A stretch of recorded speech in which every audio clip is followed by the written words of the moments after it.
Mattel, the owner of Barbie, wants to create a new MCU, the Mattel Cinematic Universe. Barbie is one of the most anticipated movies of the year, and if reviews and expectations are anything to go by, the situation and the concept played out very well for Mattel.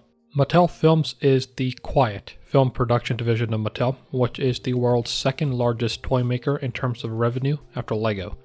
Despite the company being in the toy production business since the 1940s, its film division, founded in 2018, is still young. Its prior incarnation, Mattel Playground Productions, made just one live-action movie that flopped before it was shut down. But hopes are high that Barbie will be the harbinger of a new age. How high? They have 17, yes, 17 more movies that have been publicly announced, including a Barney movie, a Hot Wheels movie, an American Girl movie, a Rock'em Sock'em Robots movie, an Uno movie, a Magic 8-Ball movie, and a Thomas the Tank Engine movie. In addition to that, they have more than 40 movies in development. The company is going all out on this. It makes sense. Mattel had a big problem on its hand for a long time. A lot of toys were in need of a nice home in the theaters.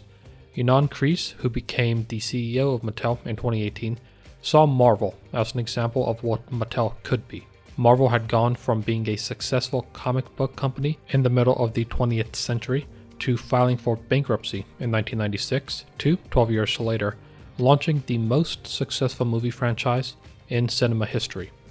In an interview with Alec Barash for The New Yorker, Kreiz said, quote, "My thesis was that we needed to transform from being a toy manufacturing company making items to an IP company making franchises." End quote. Robbie Brenner, who Kreiz tapped to head Mattel Films, shared her views on IP in the same article, which were in line with his. Quote, "In the world we're living in, IP is king. Pre-awareness is so important." End quote. Their perspective is the 180 of what most people would consider to be the basis of art, originality. But there's an oft-overlooked beauty when it comes to adapting toys to films. The storyteller is almost always the person playing with it. That's not the case for adapting The Lord of the Rings or Game of Thrones. There you have a base that's already rich with history. It has guardrails, and attempting to jump them will earn you the ire of fans. But Barbie can be anything you want it to be. Now, Mattel isn't the first in line to figure this out. Rather, they're late to the game. Lego has already had a successful video game franchise, an animated film franchise, and, in the last decade, a successful entry into theatrical film. Hasbro, meanwhile, turned Transformers into a multi-generational, multi-billion-dollar money machine, from toys and comics to video games and, of course, movies. G.I. Joe was successful to a lesser degree, while Battleship was a flop.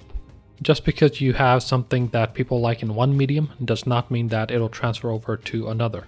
This does present some trouble for Mattel. Barbie, Barney, and Hot Wheels are characters and toys that, ostensibly, has some sort of story to riff off of. Even if you create a story out of whole cloth, it's doable. Fast and Furious, for example, would be an obvious model for Hot Wheels. But what about Uno, or Magic 8-Ball? Sure, you can get really creative, but is there really a fan base there that justifies the tens of millions that such a movie would cost? I'm not so sure. Much like Marvel, Mattel also had its properties licensed out to stewards that weren't particularly interested in the brand beyond the fact that it had some IP value. One thing that Kreiz did when he became CEO was about getting those licenses back, and Barbie was number one. Mattel has wanted to turn Barbie into a live-action movie since 2009. Numerous screenwriters and directors were attached to the movie at one point or another, including Diablo Cody, Amy Schumer, Anne Hathaway, and Patty Jenkins. It wasn't until 2019, almost a decade after the desire to make the movie started, that Margot Robbie was finally confirmed, with Greta Gerwig following as director in 2021. It was a good match. An acclaimed director with movies like Lady Bird and Little Women looking to move to doing studio pictures on one side, and a studio looking for someone with the chops to direct one of the most popular toys of the 20th century on the other.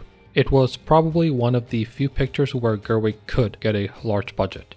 Barbie had an estimated $100 million budget, which is more than all of her other directorial projects combined. If it weren't for the built-in popularity of Barbie, I don't think that would have happened.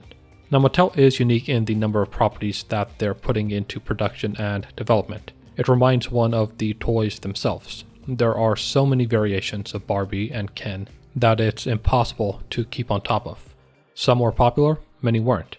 But the company kept trying, and it seems as though that's the strategy they're going with when it comes to the movies. Just throwing stuff at the wall and seeing what sticks. Now, did they bite off more than they could chew? It's possible. One deal has already fallen through. A Masters of the Universe movie in production at Netflix was cancelled after more than $30 million was already shoveled into it. A live-action He-Man movie has been in the works since 2007, but has yet to bear fruit. It had been shopped at multiple studios with different directors and writers attached. Now, when it seemed like they were getting somewhere, Netflix balked at the possible production budget, an estimated $200 million, and dropped it like it's hot. Whether this is a one-off or the first domino remains to be seen. Perhaps Barbie's box office performance might convince other studios to give it a chance, but it's not a good look. Mattel will need to walk a fine line with its own MCU. The movies cannot be totally independent of the toys that inspired them, but depending on who they work with and how loose the reins are, they have an opportunity to make some interesting films. Time will tell if what we get are 2-hour movies or 2-hour commercials.